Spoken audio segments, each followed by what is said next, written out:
Welcome, Sojourners. You have found yourself a cozy place here at Sojourners Awake. I'm Jonathan, and this is our production of The Bookish and the Brave. This is a special episode in which we get a close-up shot of Hawkins Idlehands and his new friend, Asyndeton. They have their very own adventure within Baldtop Library, for as we have concluded, Baldtop is not entirely the safest place to be. Nevertheless, the Sojourners encounter mystery, intrigue, and threat. It's never a dull day to be a bookend, or to be their friend. And so for now, our story continues. Part 1. In the last month of the year 1532, upon the third day, the northern wind blows. The looming clouds promise a coming storm, and through the main gate, a young man runs at full speed. He hurries through the courtyard, crashing through a throng of witnesses, and books and papers splash up through the air as he rushes away from the crowd. Mid-stride, he starts incanting a song he knows by heart. There's a way to go and go, like one foot in another world. And moments before he splatters into the emerald door, his body etherealizes, and he shifts on the other side into Baldtop Library. Out of breath, he pauses for a moment at the fountain and calls out a bawdy insult to the water nymph. She screeches in anger and splashes his beet-red face with cool, refreshing water. He then sighs and looks upon the mazes within the library and calls out, "Fumpatahapa!" A broom zips down between his legs and carries him up high past the mound and over the three-storied library. But he passes them all and leans into the apartments. The broom stops short once his feet plant on solid ground, and it assumes itself upright and into a corner. The youth brushes back his sweaty hair and looks left and right as if to remember. He goes to knock upon a door, but stops himself with a warning. "No, that's Master Sterling's house." He looks up and down the hall and then smiles. He runs over to the home of Hawkins Idlehands and raps loudly upon the door. And waits.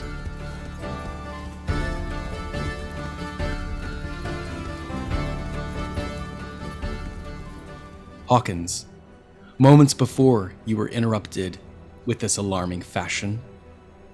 How did we find you?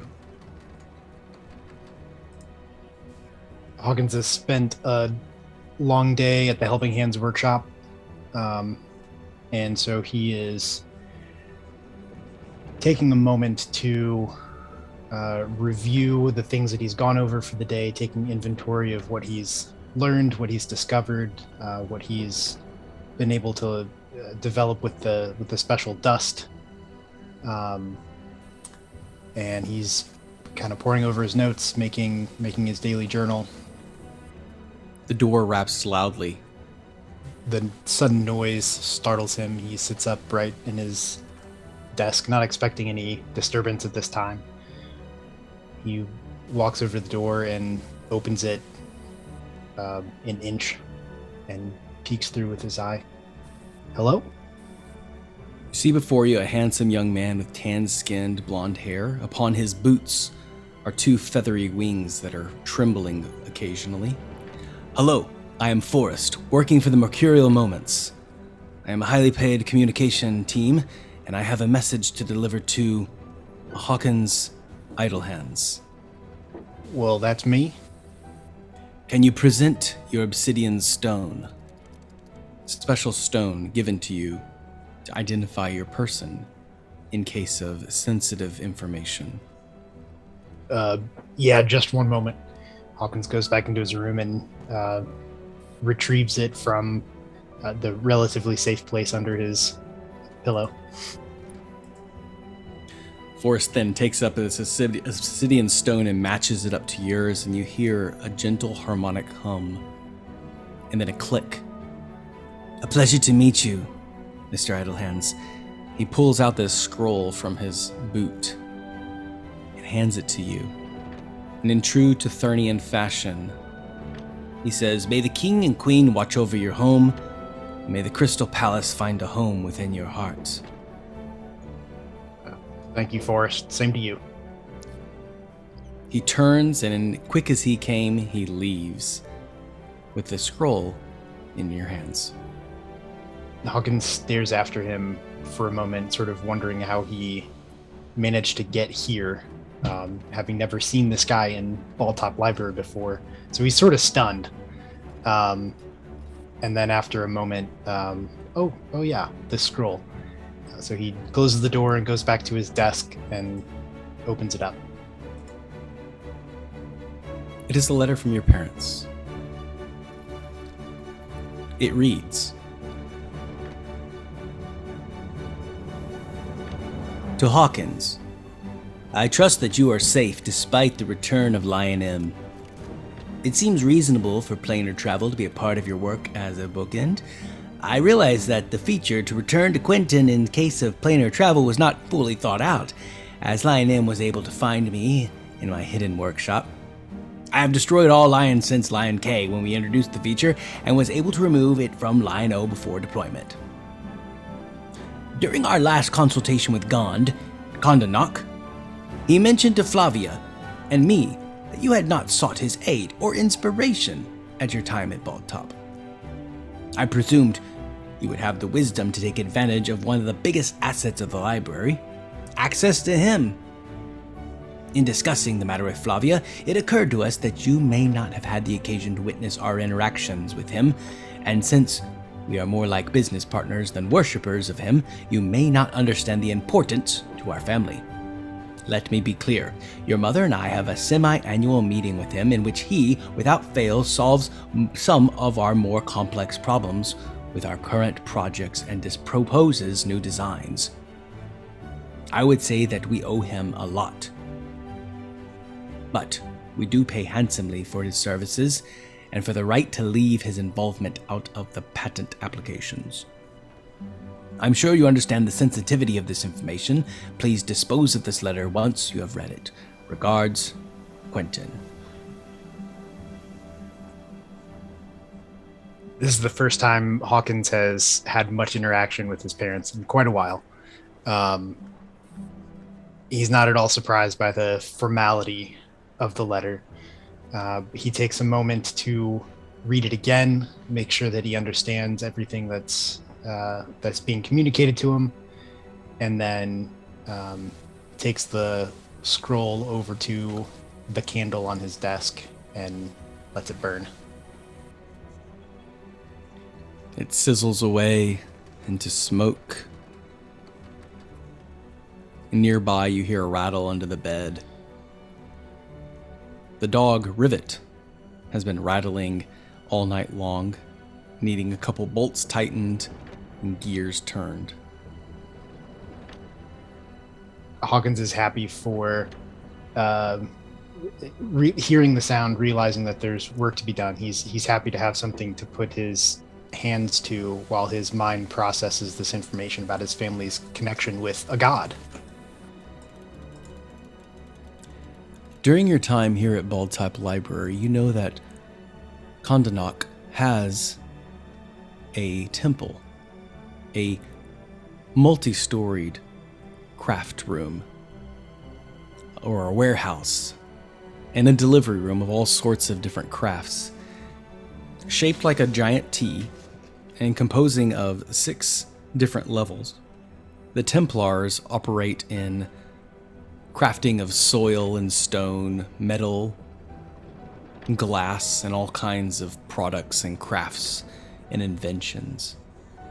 Though you have not had much time to visit here, given your status and your responsibilities as a bookend, the temple stands outside, even in the Court of Air. Within the courtyard, it stands day and night, with the most dedicated witnesses to this god of craft, Gondanok, also known as Gond, for sometimes the dialects change over time and languages morph into other features, but nevertheless, the dedication to the invention and the craft continues on and on. It was even the Templars, the priests and priestesses, who developed the forge that sits under Baldtop Library, keeping it powered throughout the centuries. Hawkins resolves that in the morning he's going to visit the temple, but realizes there's not much point in doing anything there tonight. So he'll try to get some rest and sort of continue to mull this over. Later on that night, Asyndeton, now under the supervision of the Bookends, you are left to wander everywhere within the courtyard. Once again before you lies the House of Lazarus, which is still your dwelling, but no longer under house arrest. There before you is the Helping Hands workshop, the Bald Top Brew, the Student's Tree, the Mavi Ocean Front, the Corkscrew Highway, the Pilgrim's Rest, a domicile for visiting travelers, and finally, the House of Healing. As you are wandering about the courtyard, to what do you pay attention to and how do you spend your time? Having gained a measure of freedom, Asyndeton has taken the liberty of dressing up his quarters a little bit. So he's brought in some fresh flowers and things from the outside to make it feel a little fresher, making the best of the situation. He misses his room that looked out over the tree from before, but he understands, and he's always been one to go with the flow. On this particular evening, what would you say the weather is like? Is it fairly warm, still cool? It is quite cool, and the clouds are beginning to darken. Okay. Then he is sitting on a bench just outside the front door, looking out across the courtyard, but he's bundled up in something that helps to keep him warm. His hands are jammed underneath with hands in opposite sleeves to help try and keep some of the warmth in. And he's watching people shuffle across the courtyard, basically just trying to guess what people might be up to based on how they're walking, what they're looking at, what they're doing as they go. There is a pilgrim walking by. He looks pretty weather-worn and a little lost. He looks from building to building, and he has a donkey in tow. He does not look like a witness or warden, but no, he is a pilgrim traveling through here. You can assume he's paid the price to enter into Bald Top. And yet at this point, he looks around from place to place as if he was looking for something or someone. I say, are you lost? I know exactly where I am. I had the courtyard of Bald Top, but I cannot find my domicile for that. I'm looking for the Pilgrim's Rest. Pleasure to meet you. I am Salumo. Salumo, I am Asyndeton, scholar, reader, bard. If you're looking for the Pilgrim's Rest, it's just a little further down on the left. He looks over and sees exactly what he was looking for, but then turns back to you. Humble dwellings for such many titles as yourself. It suits. I like simplicity. Is it quite often that you are able to leave the library? Oh, I don't leave the library. At least, I haven't for a long time. That is what I understood, that once you enter here, it is hard to ever leave. It is quite the world to explore, I believe. That is true. There is much here to recommend it. Lots of books, and through books, it's possible to escape in ways that maybe aren't possible other ways. I have seen much of the world, and there is much I wish to escape. So I hope to plant myself in a good many volumes in the coming years. Do you have a particular interest? I've read many of the books here. Mostly languages, and how they are formed. Languages? Yes, it has been my practice to travel out throughout the areas, and I have noticed a few patterns in the development. But most interestingly enough, in the wide world, new languages and dialects are developing, and I am here to see if the books have reconciled that information. I can guide you directly to the language section. Might I say, Kindas, my son? Kandu Samada, he responds in like fashion. And Oh, Tilmanoko. he sits down next to you and he positions his donkey and says, well, why would I need to go explore a book when there is a living, breathing person right here in front of me full of information? Might I buy you a drink? I'll do you one better. Why don't we take your donkey over to the Pilgrim's Rest, get him stabled, and then you come here. I've got plenty of good things to share, and inside the fire is nice and warm. I like to sit out on an evening and just observe for a bit. It's a daily habit of mine. It sounds pleasant. It is.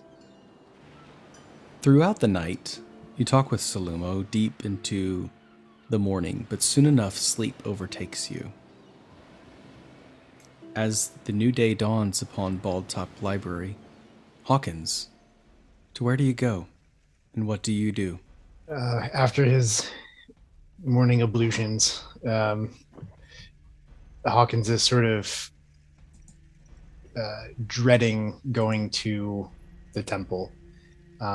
He was raised always thinking that the gods were sort of for lesser people, that it was something that was good for them, but intellectuals like us, we don't need things like that. And to realize that his parents, the biggest intellectuals he knows, were actually interacting with Kandanak and getting valuable service from him. It's shaken him quite a bit.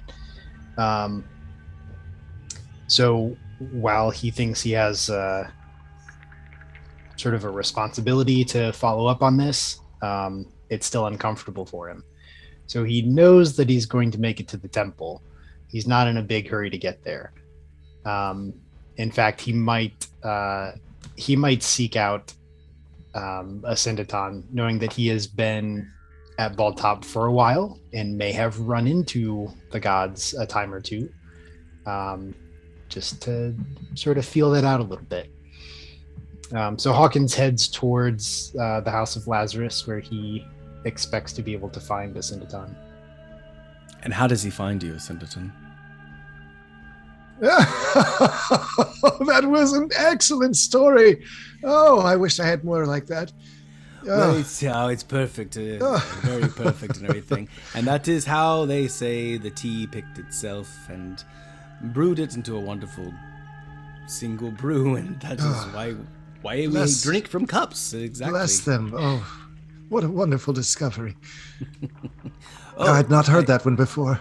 Excuse me. A gnomish fellow. Look at that where? right there. This place is fantastic. Oh, he's Master coming over. Hawkins. Oh, please stand. Please stand. Oh, yes, of course. You know him. Know him? He is Master Hawkins, one of the bookends here at Bald Top. Well, I'm learning things all the time. I am Salumo. Pleasure to meet you. Hello, Salumo. Well met. And good morning, Asyndeton. Good morning, Master Hawkins. How are you? I'm doing pretty well. I had kind of a weird sleep. Some kind of odd feelings kept me up a little bit. It's going to be a weird day today, I think. Anything in particular? Anything I might help with? Well, if you'll excuse us, Salumo, it's...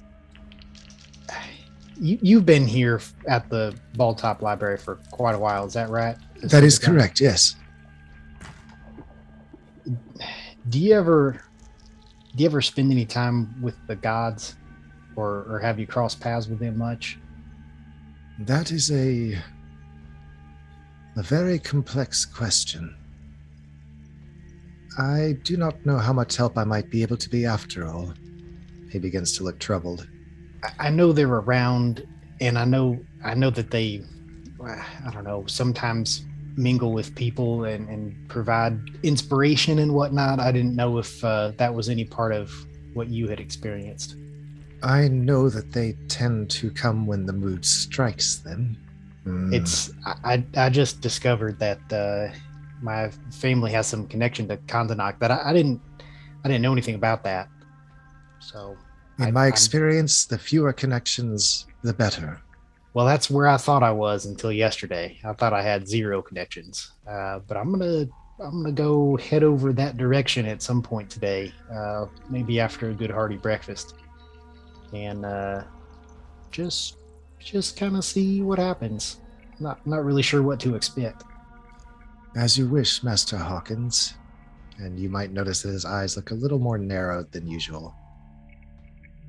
At that moment, you see Shusha, one of the witnesses, leave the Helping Hands workshop.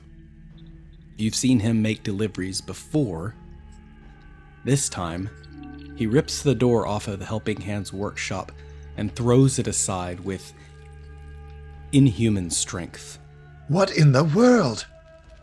He turns as if he is scanning the courtyard and begins to march towards the temples. Did you see that, Master Hawkins? I sure did. I know that fella, and he doesn't normally do that kind of thing. I would say not. The doors would have been replaced many times over. I wonder if this might have something to do with some machines that have been delivered lately. Maybe he's got some mechanical advantage going on. I think we better go check this out. I come with you. Salumo, please excuse us. I definitely was not listening to your conversation. I mean, sorry, what? You are leaving? Oh, very well. I have plenty to do, and I will begin to check out a book or two. Begins to rub his hands together greedily. In the meantime, avail yourself of my quarters. I don't have much to offer, but what I do have, you are welcome to it. Oh, well, I have my own quarters that I've paid for. Do you think I can get a refund? I don't know. You'll have to check with the Pilgrim's Rest, but I wasn't expecting you to stay here. Just, Oh, of course. How presumptive of me. Yes, for a little more privacy, I will avail myself to the House of Lazarus. That doesn't have quite the sound I was hoping for. Pilgrim's Rest it is. I am a very superstitious man, and I will take the Pilgrim's Rest. Besides, I've seen a couple guards go in and out of House of Lazarus. He begins to jabber on, creating more of a tension between the pressing moment and his lack of seeing this. Meanwhile, I think at least Asyndeton is inching toward the door. Mm-hmm, yes, rather. Mm-hmm. Hawkins is halfway across the courtyard. And as soon as he can squeeze one foot out the door, he's trotting along behind him. Hawkins, you come. Catches him in like 3 steps.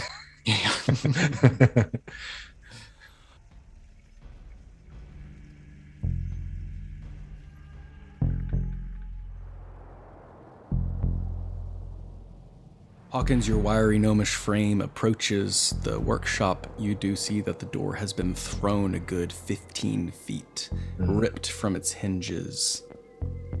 There is debris scattering everywhere. And to your left, the door frame has been slashed and hacked. Hawkins will poke his head inside and first check to see if the Whiskers are okay. Is Leilana in? Is Old Man Whiskers in? Are they okay? You will make an investigation check then. Are you searching in the entry room or going through the door jam? He'll start by just looking in the entry room and calling out. All right, that's an 11. Investigation. All right. Once again, are you looking in the main room where the debris is, or are you going through the door jam? Visually, just looking in the main room. He'll call out. If there's any response, he'll go in farther. But he's also concerned about where this fella's headed. Aha. Calling out, you get no response, but searching through the debris and the knocked over ladders, you find Whiskers is knocked out upon the ground. There are pipes covering his body. His small hinfolk frame is nearly crushed. He has a large bruise upon his head.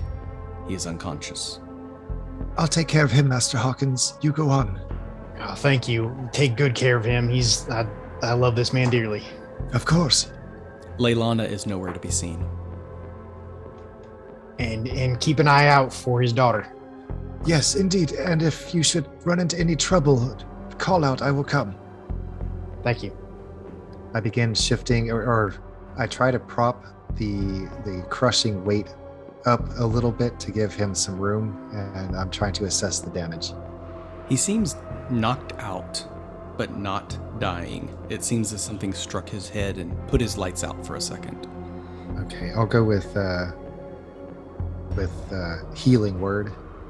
As you speak soft words to him, his eyes begin to flutter open, and he says, "Ooh, shoo-hee!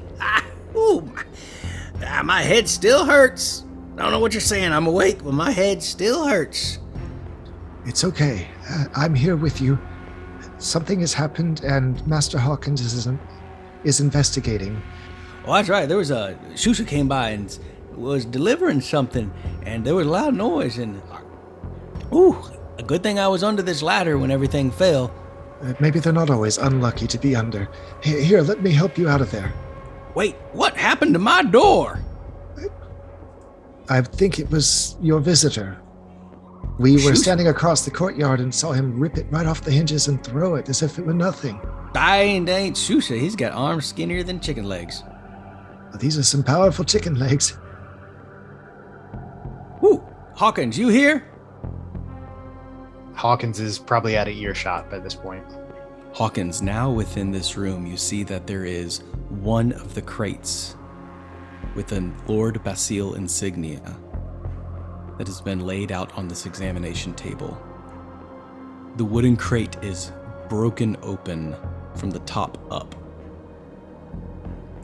There is a large saw blade that has slashed across Shusha's chest.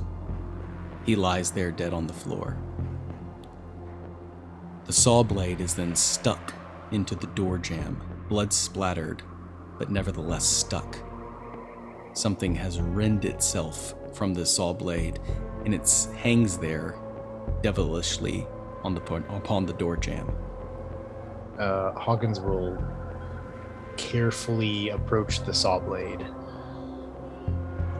What are you paying attention to?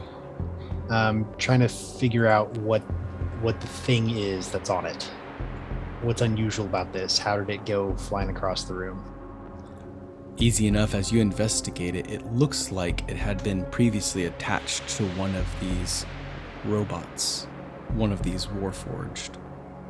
In some kind of armed fashion, it has been stuck heavily, jammed into this door frame, and then ripped from its socket. The user must have left it behind, moments after it slashed through Shusha. Asyndeton, come in here. I'm coming. Oh, look at that. Poor Shusha. I thought you said he tore the door off the hinges. It sure looked like him that did it. I'm sure it was. I've knelt down next to Shusha, and I'm trying to see if there's any life in him.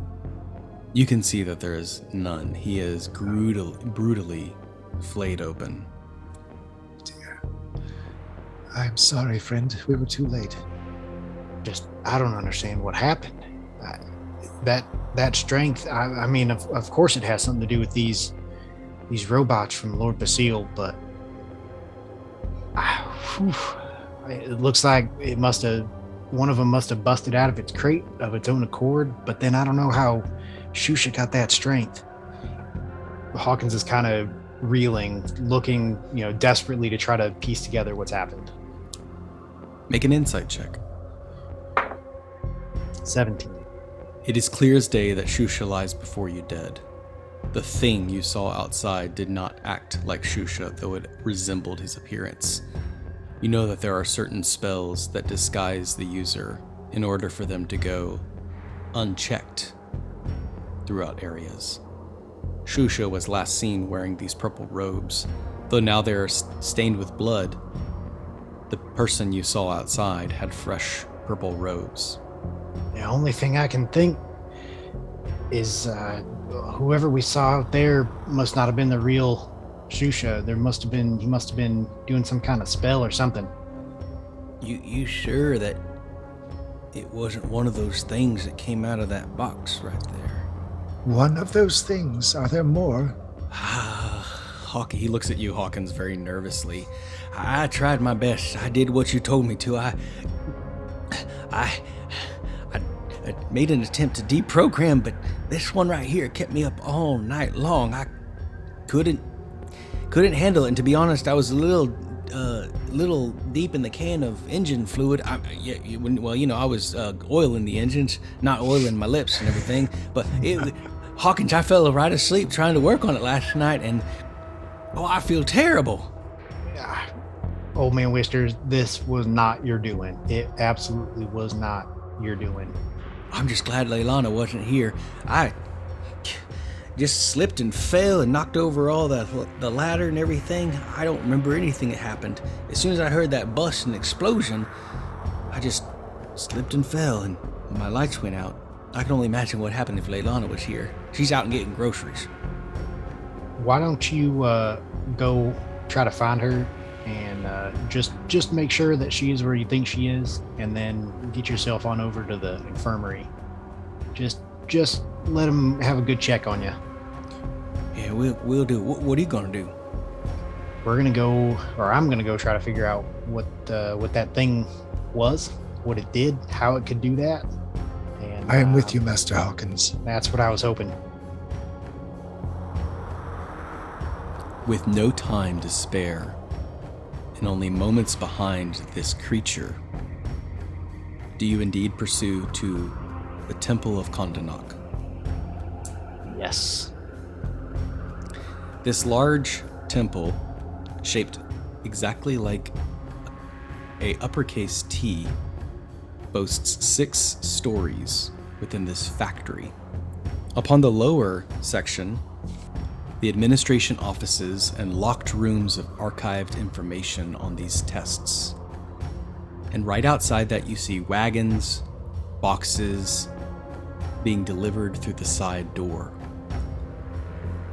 In a pile of boxes crashed open at the front door, there is a man lying unconscious in a pile of plant bulbs and flower seeds. The door is ripped off. How do you proceed? I'm not sure that we're going to have time to stop for everybody. We might do more good by trying to get ahead of this. It looks like there's just going to be a wake of destruction. I hate to admit it, but yes, I agree. Hawkins, make an initiative check then. 16. Ooh, that's a success. I have a timer on the creature and I have a timer on you. Because of your strategical decision to bypass this entrance and press on, you have advanced 1 space closer. As you press into the administration office, you see that there are multiple locked rooms of coveted archived information on the tests here in the temple. You hear a whimper and the screech of a chair near the reception desk, though no one is present. There is a man who is dead thrown up against the wall, and his crossbow is missing. How do you proceed? I guess for now we follow the path of destruction. Do you know, Asyndeton, where maybe the most valuable information is? Do you happen to run across that information? I have not spent any time in this building in my time here. However, I would assume that most things, the most valuable would be kept at higher levels to make it less accessible. That seems reasonable to me. So Asyndeton is actually, while they're talking, he is looking around and listening to see if he can hear sounds of heavy movement. Yeah. Good. Make a perception check then. Master Hawkins, you're talking so loudly, I can't hear. Okay. I rolled a total of 7. A 7. Okay. Your perception is interrupted by a loud flash of electricity. And I need Hawkins to make a subsequent history check to see if he can discover a clue. Is this about a magical device by any chance? It is. Okay, so I get to double my proficiency bonus being a forest gnome. Fantastic. So that's a 18? That is what saves you then. The Temple of Gond holds the lightning sword. It is a magical ward at the very top peak that acts as a lightning rod to prevent blue dragons from attacking Balltop Library. It is a very powerful and legendary coveted sword. You hear the loud crack of electricity sizzle and power up, something moving through here. Though you've not had time to explore the nature of Warforged, you know that they must be powered by lightning energy as well. And then your hand is visible to you. You sense a connection between this creature, your own port. And though you have no understanding of Kondanak, you know that one of their main purposes is to protect this sword from falling into the wrong hands. That sound, I don't know for sure, but I would guess that that's sort of the lightning rod on top of this building. And boy, that must be what this thing is trying to get. Powerful weapon, connection between Lord Basile and the Blue Dragon. Source of power. Exactly.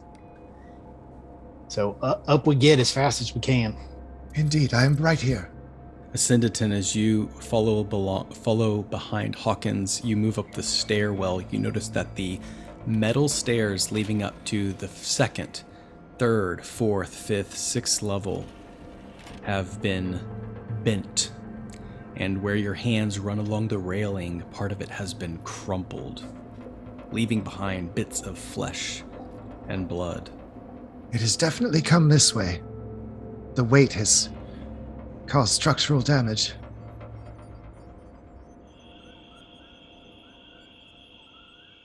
You arrive to the second level, and the smell of dirt and soil greets your nose.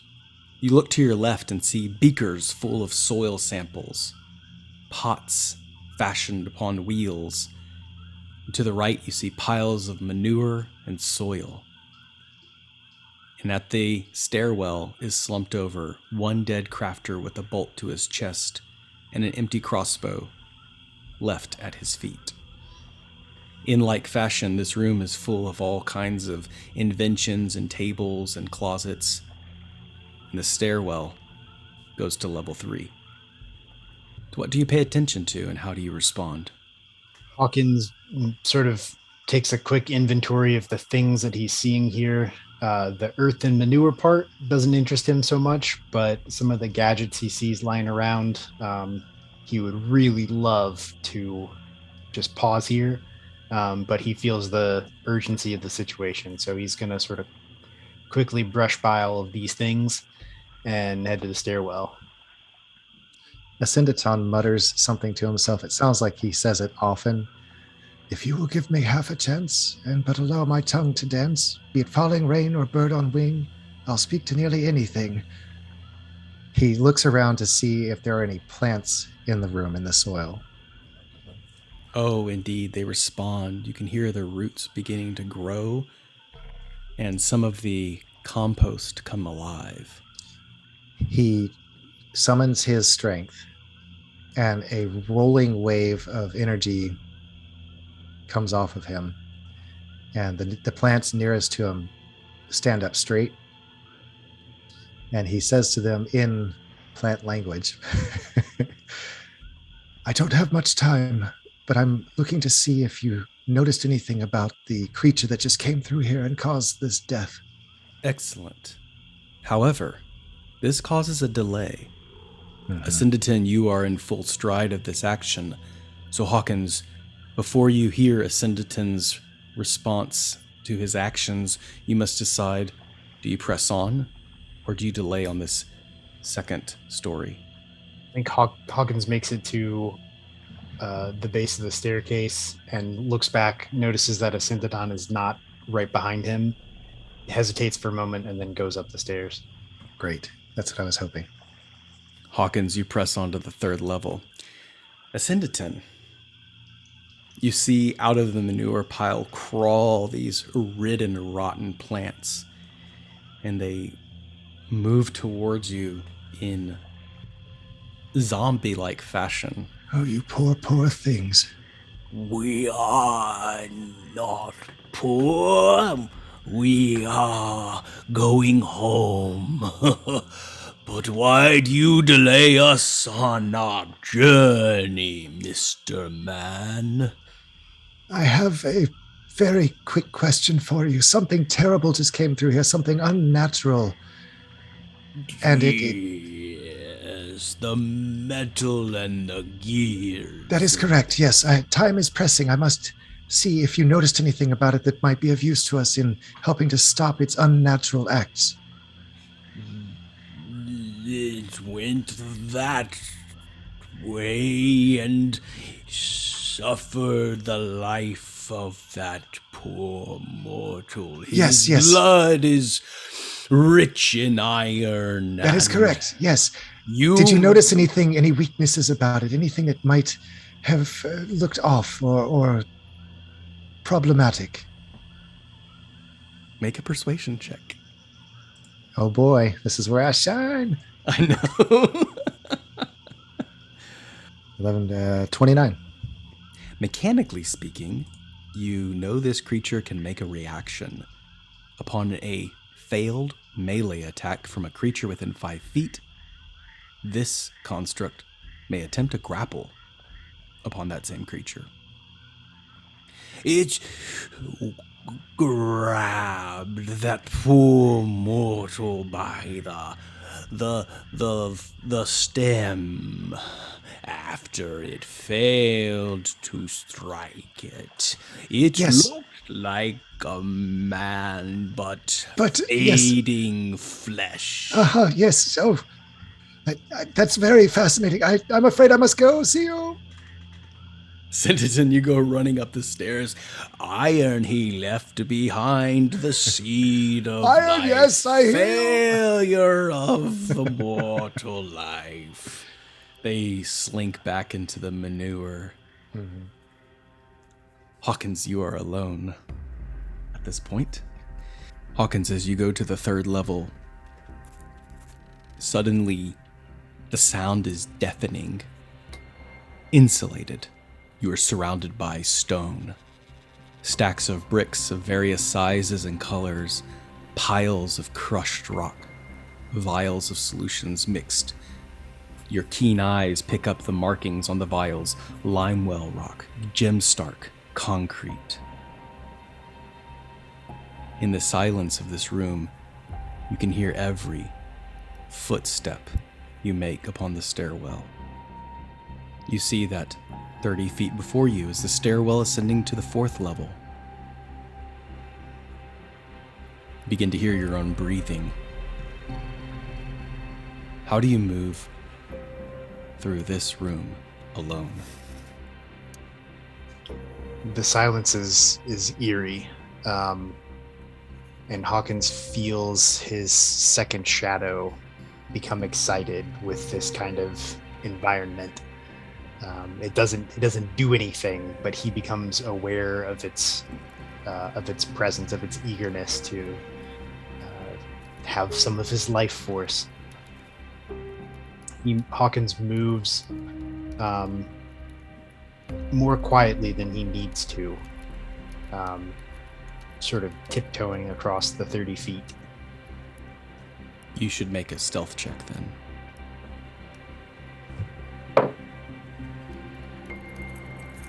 $23. 23 versus a 7. Nice. As you move towards the stairwell, you hear a brick collapse to the ground. At the same time, the shadow hisses and spits upon the back of your neck as it is no longer within a shadow. Shusha now stands before you, his flesh mangled to the sides, stab wounds, cuts, burns upon his skin. He moves towards you with violent fury, and he goes to slash you twice. But he will do so with disadvantage. A 19 and a 15. Both hit. Yikes. The shadow, though, comes out and gives him resistance to one of those attacks. Okay. So after Hawkins's body takes the first blow, when the second one comes in, he's sort of recoiling from that. The shadow quickly comes up to cover his body, and the blade sort of passes through in a way that it shouldn't be able to, the shadow making his body ethereal for a moment. So instead of taking 18 points of damage, you take 13 slashing damage. The blade cleaves through you, and Shusha moves on, knocking you to the side, making a rush towards the stairwell. Asyndeton, you poke your head through the staircase, and you see that there's Hawkins upon the ground, slightly bleeding from this arm blade, and the powerful body of Shusha running towards the stairwell, already making his ascent. Master Hawkins, I'm coming. Okay, I'm going to use suggestion and yell, "Stop!" to the Shusha wannabe. The immediate thing is you'll need to do a wisdom saving throw. And I imagine that Asyndeton's voice fills this room with a resonant echo. I'm going to give him advantage since he is a construct. Wisdom saving throw? Yeah. 18? Yeah, that's more than enough. It does say creatures that can't be charmed are immune to this effect, so I was taking a wild guess here. The creature continues to move up. Shusha looks back at you, and you can see that his eyes are glowing red now. He takes a minute and looks back at you, Asyndeton, scoffing at your suggestion, and then says in a mechanical voice, "Not Henrik von Steeplebottom. Progress." Its head cranks to the side and then moves up the ladder. Asyndeton reaches his hand down to his belt and grabs the wooden handle that hangs there, and he squeezes it tightly so that his knuckles turn white. Hawkins, you are lying on the ground with a good clean slash across your shoulder.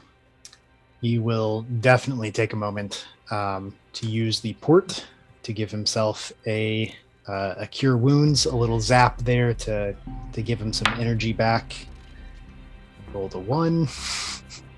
Hawkins, when you release that electrical discharge, the construct stops for a minute and then says, "Not the target, Henrik von Steeplebottom. Progress." And then it moves again, seemingly attracted by this electrical shock and discharge of energy. I don't know if you're aware of this, Asyndeton, but he's talking about Vaughn. That is good news. That is good to know. That's not good news. It's terrible news, but it's good to know. Well, I guess the good news is that he's not going to find him here unless Vaughn happens to be hanging around up on the top of this building. Sorry, I was distracted. I was going through my catalog of abilities to see if I have anything to contribute at this moment. Books are just falling to the ground. Asyndeton, you pick up a couple journals. You are still on the 4th level. Mm-hmm. How do you progress? Hawkins will pop up off the ground and, encouraged by how close they are to this creature, he will draw his crossbow as he climbs the next flight of stairs. And as we go, Asyndeton behind him casts Cure Wounds on him. Would you like to roll? You do it. Oh dear. Yep. Total of 11 points. Ooh, much better than mine. Yeah. Upon this 5th level, second to the last, you hear the roaring fire of a glasswork kiln. To your left are reamers and shears, tools for snipping and collecting glass. You see that there is a large conveyor belt leading from the stairwell in the center all the way to the roaring kiln at the base of the T. All around you, to the left and right, there are collections of glass powder, glass vials, glass jars. There is an emergency exit that has been activated as all of the crafters have fled in terror. And standing at the base of the stairwell, going up to the final level of the lightning rod, is the mangled body of Shusha with glowing red eyes, a large arm blade. And it looks at you and says, Identified opponent to mission. Engage. Please roll initiative.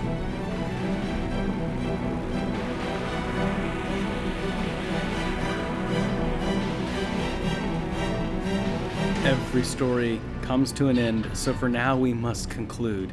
Thank you for listening, Sojourners. Your attention will not go unrewarded. And be sure to listen to part 2 of this episode. If you enjoyed this background music and ambiance, be sure to visit Tabletop Audio. You can find them at www.tabletopaudio.com. And as always, Sojourner, may your story continue.